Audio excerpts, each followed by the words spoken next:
మామా ఒకసారి మళ్ళీ ఆలోచించుకో. అమ్మాయిని చూసిన తర్వాత మనసు మార్చుకోవడాలు లేవు. అసలే మీ నాన్న మీద ఒట్టేసావు. ఆయనకి ఏదైనా తేడా జరిగింది అనుకోలేదు. ఏంట్రా భయపడుతున్నావు? ఆ అమ్మాయి ఎంత కొడతా చూపి. ఎక్కడ అమ్మాయి చూపి. అమ్మాయిని చూసిన తర్వాత టెంప్ట్ అవ్వకూడదు. ఎక్కడికి వెళ్ళిపోయాడు రేడు? ఏదిరా అమ్మాయి? ఆ పనిలో బిజీగా ఉంటారు ఆనంద్. ఆ బొకే షాప్ లో ఉంది ఆ అమ్మాయి. ఏదో షాప్ లో ఉన్నా అమ్మాయి? ఆ చేతిలో బొకే పట్టుకున్నా అమ్మాయి?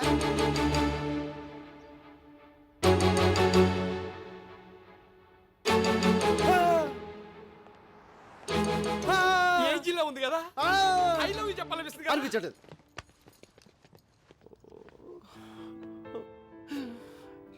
అసలు నాన్న మీద ఒట్టేసాను. కానీ ఈ ఫిగర్ కూడా చాలా బాగుందిరా.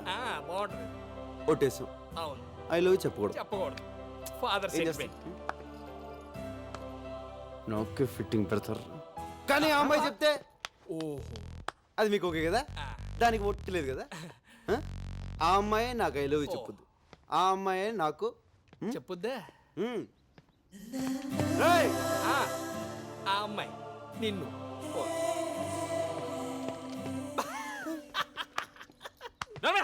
ఆడతో సగం ఒట్టేంచి నవ్వుతున్నావటే. ఒరేయ్, వాడి సంగతి తెలుసు కాబట్టి ఈ సీన్ ముందు ఏం చేశానో తెలుసా? Excuse me madam.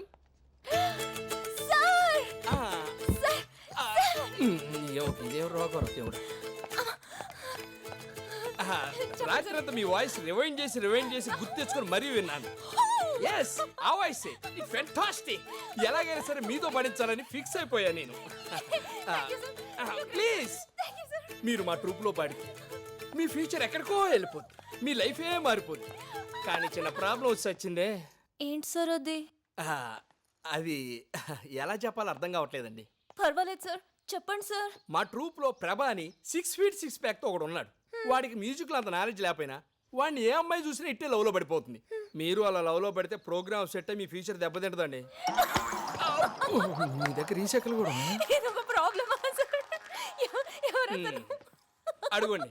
వాడే బ్లాక్ డ్రెస్ 6 feet పిల్లిగడ్డ వాడు పక్కన ఉన్నాడే వాడే.